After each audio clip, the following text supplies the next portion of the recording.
Bonjour, bien chers amis, bonjour à tous. Un petit programme spécial.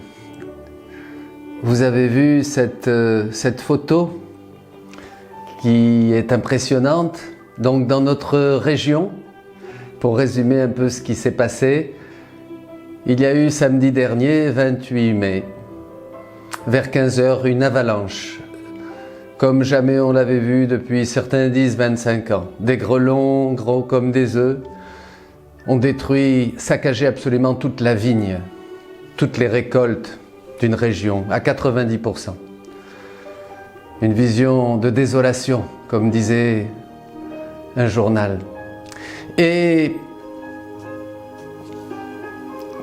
2-3 heures après, vers 9 h, une paroissienne, en sortant de chez elle, a pris cette photo que vous avez vue. L'église resplendissante de la lumière de Dieu. Tout était obscur et le soleil ne se dirigeait que sur l'église.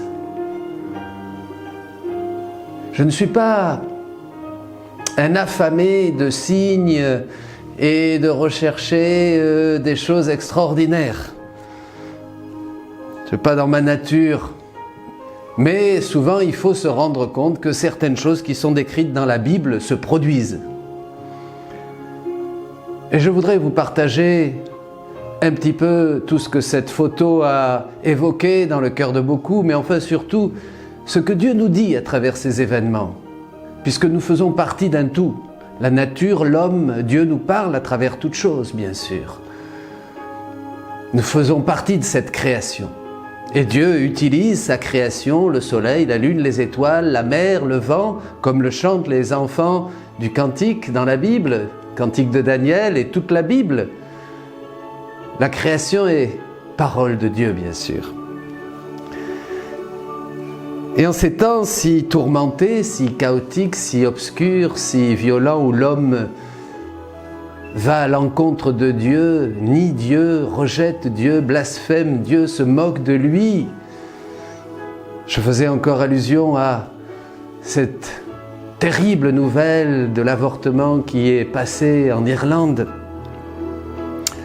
Nous ne pouvons pas oublier combien la Vierge Marie pleure et partout nous dit de revenir et de revenir. Que les temps sont accomplis et qu'il faut faire pénitence et revenir, mes amis. Alors je partirai d'abord, puisqu'il s'agit là d'un signe. Quand il y a un signe, il y a quelque chose. Pourquoi cette église s'est illuminée à ce moment-là? Et pourquoi beaucoup l'ont vu? Et pourquoi beaucoup s'interrogent et viennent me voir, cette journaliste qui veut faire un programme? Pourquoi? Je partirai de la parole de Dieu au chapitre 21 de Luc, où Jésus parle des signes précurseurs. Il dit « Prenez garde de vous laisser abuser, car il viendra beaucoup sous mon nom qui se diront « C'est moi ». Et le temps est tout proche, n'allez pas à leur suite. Lorsque vous entendrez parler de guerre et de désordre, ne vous effrayez pas, car il faut que cela arrive d'abord. Mais ce ne sera pas de sitôt la fin. Alors, il leur disait, on se dressera nation contre nation et royaume contre royaume. Il y aura de grands tremblements de terre. Et déjà, il n'y a pas longtemps, nous nous souvenons au Mexique, nos petits frères. Et par endroits, des pestes, des famines, il y aura aussi des phénomènes terribles et venant du ciel, de grands signes. Et un peu plus loin, au verset 25 du même chapitre 21, il est dit « Et il y aura des signes dans le soleil, la lune et les étoiles, sur la terre. Les nations seront dans l'angoisse, inquiètes du fracas, de la mer et des flots. Des hommes défailliront de frayeur dans l'attente de ce qui menace le monde habité, car les puissances des cieux seront ébranlées. Et alors on verra le Fils de l'homme venant dans une nuée avec puissance et grande gloire. » Quand cela commencera d'arriver, redressez-vous et relevez la tête, parce que votre délivrance est proche. Mais je crois que ces signes précurseurs sont vraiment partout dans le monde pour nous inviter à relever la tête, à nous préparer. Alors, pour voir un petit peu comment les choses se passent, parce qu'il y a une grande confusion, on ne parle pas beaucoup de la fin des temps et du retour de Jésus et de l'entrée du monde dans l'éternité définitive. On en a parlé dans l'Église, mais c'est des choses qui ont disparu de nos prédications. Et le peuple de Dieu a besoin d'être enseigné sur ces choses-là, bien sûr, puisque le chrétien ne peut marcher que dans la mesure où il espère ces choses qu'il ne voit pas encore, qu'il ne possède pas encore, c'est-à-dire le ciel, qu'il possède déjà dans la foi. Donc, je ferai brièvement le petit cheminement pour terminer avec un encouragement à nous préparer et à laisser vraiment à travers Luisa Picaretta ce règne de la divine volonté œuvrer dans nos cœurs, puisque c'est un signe aussi, comme dit Jésus, pour la fin des temps, qu'il donne maintenant, comme il a donné un peu avant Sainte Faustine, la miséricorde, comme il a donné tout au long des siècles, des prophètes et des signes et des messages pour faire cheminer son peuple vers la terre promise. Alors d'abord, il faut partir de la Bible. Et je m'inspirerai de ce livre que je recommande à tous, de Françoise Breinert, préfacé par Monseigneur Dominique Rey, « Préparer le retour du Christ » avec les écrits de Luisa Picaretta. Très bonne théologienne. Si nous partons de la parole de Dieu, il faut d'abord voir que le jugement, la restauration et la vivification sont annoncés. Mais avant cela, comme le décrit le livre de l'Apocalypse, chapitre 20, il y a ce jugement. Le Christ revient, mais il doit d'abord détruire l'impie par le souffle de sa bouche. Au chapitre 2 de la deuxième épître aux Thessaloniciens, versets 3 à 12. Il est dit « Auparavant, que personne ne vous séduise d'aucune manière. Auparavant doit venir l'apostasie et se révéler l'homme impie, l'être perdu, l'adversaire, celui qui s'élève au-dessus de tout ce qui porte le nom de Dieu, ou reçoit un culte allant jusqu'à s'asseoir en personne dans le sanctuaire de Dieu, se produisant lui-même comme Dieu. Vous vous rappellerez, n'est-ce pas, que quand j'étais encore près de vous, je vous le disais, je vous disais cela. » Donc c'est un enseignement direct de Jésus à ses apôtres. « Et vous savez ce qui le retient maintenant, de façon qu'il ne se révèle qu'à son moment. Dès maintenant, oui, le mystère de l'impiété est à l'œuvre, mais que seulement celui qui le retient soit d'abord écarté, alors l'impie se révélera et le Seigneur le fera disparaître par le souffle de sa bouche, l'anéantira par la manifestation de sa venue. » Donc Jésus revient et il y a un anéantissement de l'impie. Et c'est à ce moment-là qu'on entre dans ce temps de la restauration que Saint Pierre annonce aussi, et dans l'épître aux Hébreux, où il est dit « Ainsi le Christ, après s'être offert une seule fois pour enlever les péchés d'un grand nombre, apparaîtra une seconde fois, hors du péché, à ceux qui l'attendent, c'est-à-dire nous, le petit reste, pour leur donner le salut, la vivification, la restauration. » Nous avons aussi cette restauration dans le livre des Actes des Apôtres, juste après la guérison de cet impotent, au chapitre 3, verset 21. Ainsi le Seigneur, et qu'ainsi le Seigneur fasse venir le temps du répit un temps de calme pour l'Église, de paix, où le règne de Dieu commence à s'établir, où la présence de Jésus est présente, très présente. C'est le règne des justes, comme déjà le voyaient les pères de l'Église, Irénée. Il enverra alors le Christ qui vous a été destiné, Jésus, celui que le ciel doit garder jusqu'au temps de la restauration universelle dont Dieu a parlé par la bouche de ses saints prophètes. Le temps de la restauration universelle, c'est-à-dire la venue glorieuse de Jésus. Ce n'est pas encore la fin du monde, c'est le fameux 7e jour. C'est ce règne de Dieu sur la terre, c'est l'accomplissement du Notre Père, que ton règne vienne, que ta volonté soit faite sur la terre comme au ciel.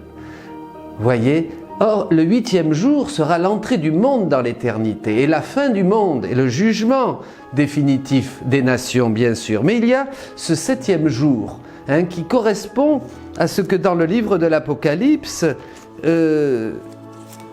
nous trouvons dans ces 1000 ans. Ce temps où Satan est lié parce que le Christ revient, chapitre 20, le règne des 1000 années. Puis je vis un ange descendre du ciel, ayant en main la clé de l'abîme, ainsi qu'une énorme chaîne. Il maîtrisa le dragon, l'antique serpent, c'est-à-dire le diable, Satan, et l'enchaîna pour 1000 années. Il le jeta dans l'abîme et tira sur lui les verrous, apposa des scellés afin qu'il cessât de fourvoyer les nations jusqu'à l'achèvement des 1000 années. Donc il y a bien un temps de repos, un temps de répit. Et ces signes que nous voyons dans le ciel, ces multiples apparitions de notre Mère, la Vierge Marie, partout pour nous annoncer cette préparation, cette venue du Seigneur, va bien sûr nous ouvrir à une purification de l'humanité, à une purification de la terre, à une purification de l'Église, pour que nous soyons prêts pour accueillir ce règne de Dieu. Et que cette volonté de Dieu œuvrante, agissante, se réalise pleinement dans l'homme. Et c'est là où viennent les écrits de Luisa Picaretta, le 3e fiat. Françoise, dans son livre, dit clairement que Luisa Picaretta, 1865-1947, dont le procès de béatification est ouvert depuis 1994, est une mystique italienne avec qui le Christ s'est entretenu concernant son retour glorieux sur la terre, l'avènement de son royaume, l'accomplissement de sa divine volonté et la préparation des cœurs à cet avènement. C'est bien ça sa mission. Le Seigneur veut préparer des cœurs fervents, des cœurs qui cherchent Dieu, des cœurs qui sont prêts à donner témoignage au milieu des ténèbres de ce monde, des cœurs qui veulent vraiment laisser régner le règne de la divine volonté en eux, par Marie. C'est ça que cherche le Seigneur. Et si il y a une purification de notre monde, c'est justement pour pouvoir nous préparer, frères et sœurs. Jésus dit à Luisa, « Je t'appelle ainsi à travailler avec moi dans mon royaume. Je travaille en préparant la terre. Il est nécessaire de la purifier car elle est trop souillée. Il y a certains lieux qui ne méritent plus d'exister. Les iniquités y sont trop nombreuses. Il faut pour cette raison que cette terre souillée ainsi que ses habitants disparaissent.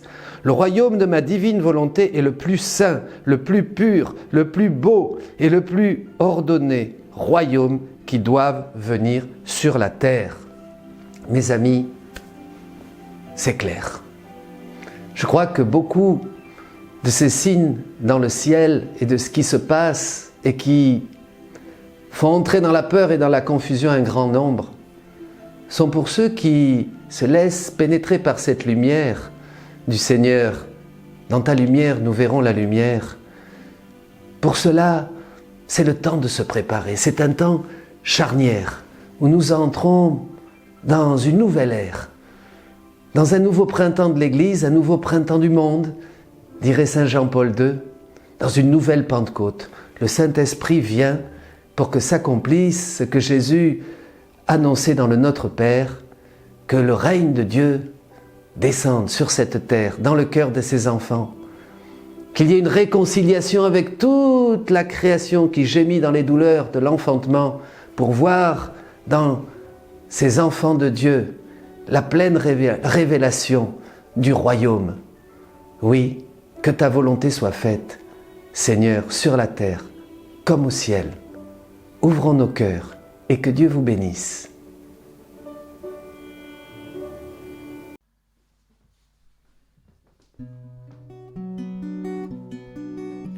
Fusionne sans cesse dans ma volonté, meurs à toi-même pour ressusciter. Alléluia, alléluia, alléluia, alléluia. Moi je viens vivre dans ton quotidien, ainsi je transforme tes petits riens, la plus petite chose sans valeur, dans ma volonté devient infinie. Fusionne sans cesse dans ma volonté, meurs à toi-même pour ressusciter.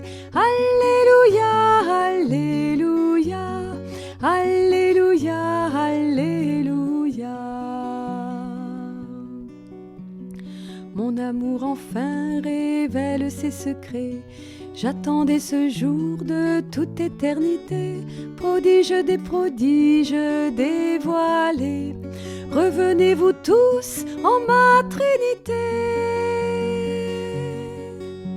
Fusionne sans cesse dans ma volonté, meurs à toi-même pour ressusciter. Alléluia, alléluia, alléluia, alléluia. Enfant, tu seras de nouveau ma joie. Ensemble nous aimons, jouons et créons. À travers nous les cœurs sont visités et tous connaîtront la vraie liberté. Fusionne sans cesse dans ma volonté, meurs à toi-même pour ressusciter. Alléluia,